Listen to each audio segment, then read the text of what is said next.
Hello and welcome to Bereavement UK Book Reviews. We've got quite a few books here to look at today. Tanya. Hi, so this month I've been reviewing Daddy, This Is It, Being With My Dying Dad by Julie Nirenberg and Ruby Ruse by Freya Boyerson, and both these ladies sent these books in to us, so thank you. Clive. Hi, I've got the little book of Big Stuff About the Brain by Andrew Curran. Wow. And The Huge Bag of Worries by Virginia Ironside. And I've got three. Final Chapters, Dying Matters, one of my all-time favourites, Last Lectures, Randy Pausch, and Working from the Heart, Bill Ryan. So, Tanya, do you want to introduce one of yours first? Shall I start? So, yes. Ruby Ruse by Freya Boyerson. This was, I thought it was a particularly moving book. This is an account, a mother's account of her daughter's death. Her daughter died from a heroin overdose, an accidental heroin overdose.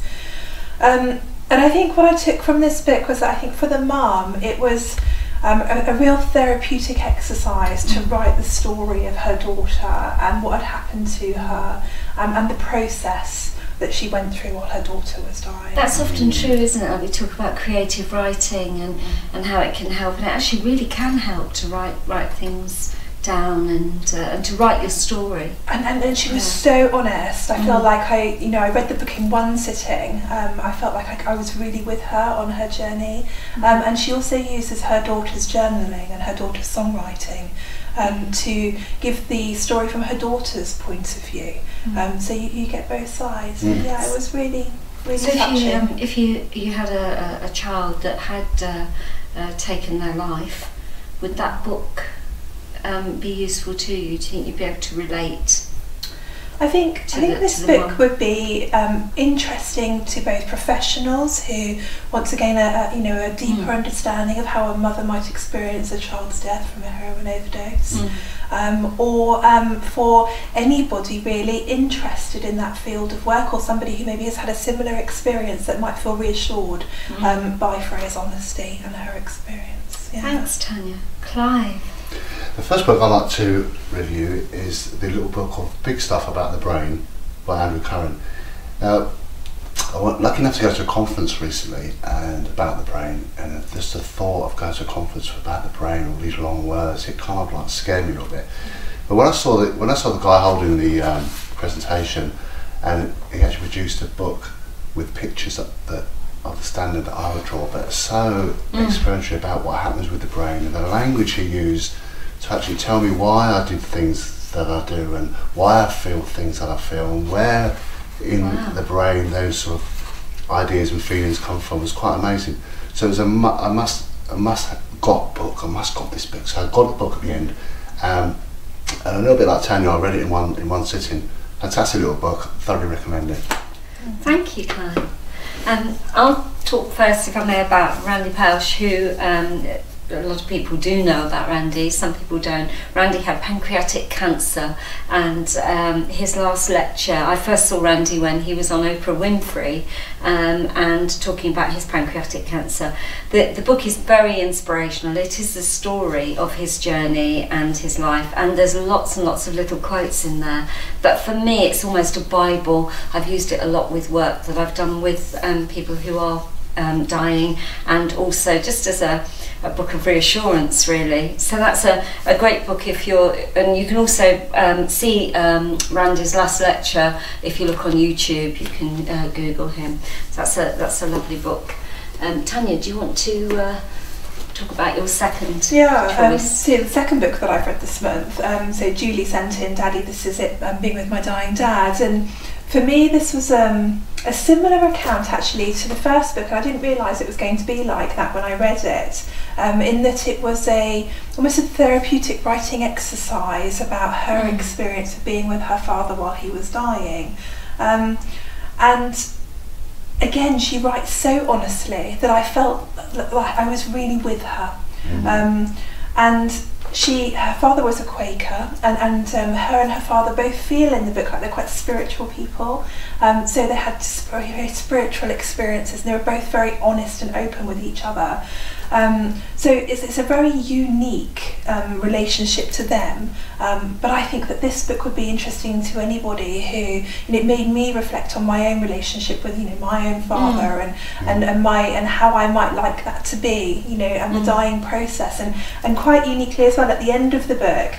She offers some information about resources that you can use if you want to think about leaving a legacy for people that you're leaving behind when you die, and how you might like to be able to create peace of mind for people at the end of life care process. So, I must admit that when that book arrived at Bereavement UK, I kind of avoided it a little bit, because I suppose with my own father's death and the journey that I made with him, don't feel quite ready. But now that you've said it like that, I kind of feel intrigued to have a look and read it myself. So it's very much about her experience. Yeah. So I think that you wouldn't read it in any other way, because it is so compelling. You'd be with Julianne, her father, in the book, but I think you can't help while you're reading it but to think about perhaps your own experience, but also experience of people that maybe clients that you're working with, or even your own death journey and what that might be like, and how you might like to be with your family members when you're dying. So it's thought-provoking.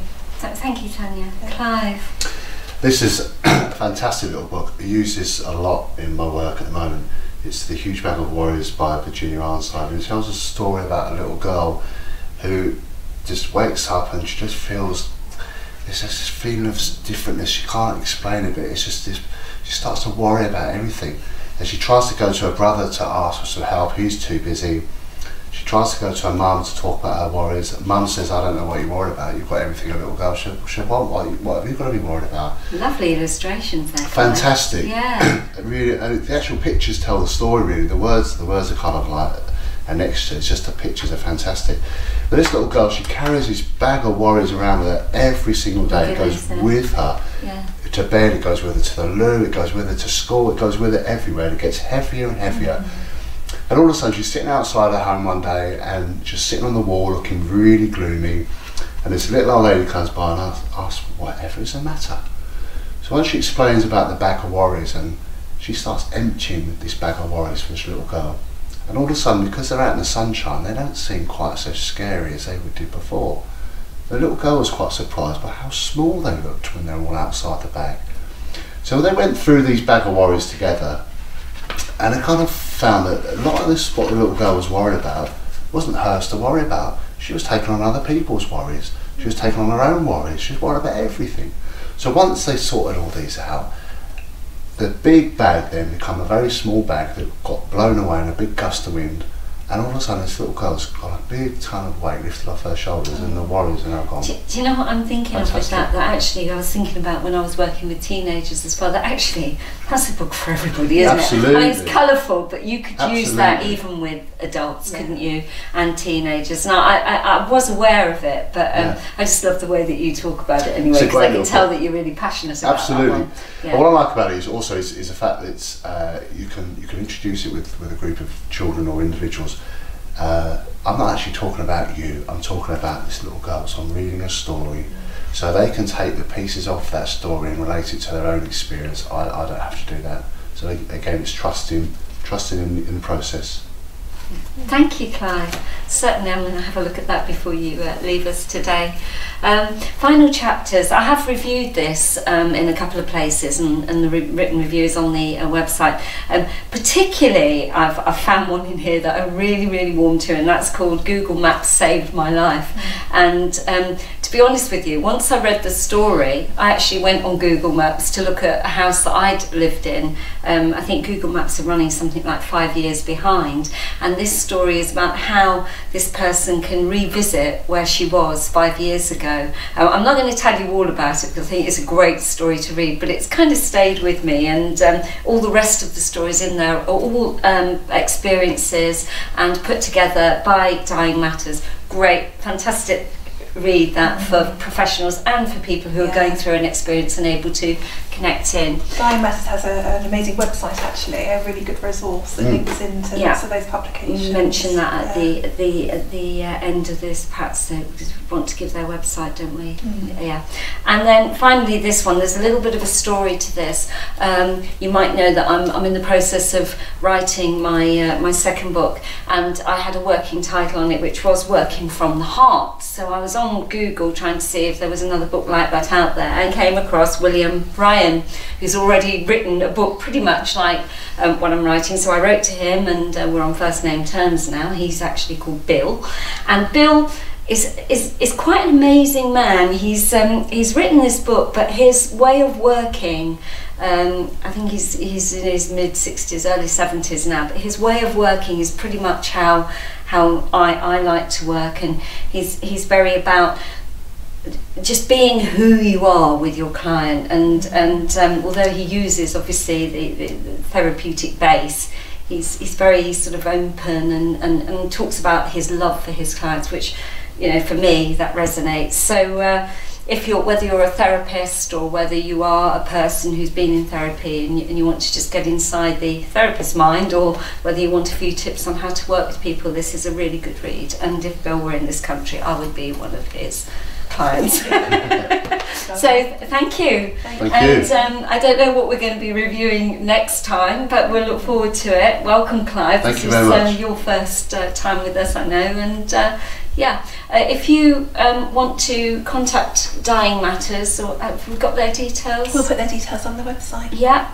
And thank you for joining us, and we look forward to your comments. If you've got a book you'd like us to review, if you've written something and you want to just send an article to us, please do. We really love to hear from you. Thank you. Bye for now.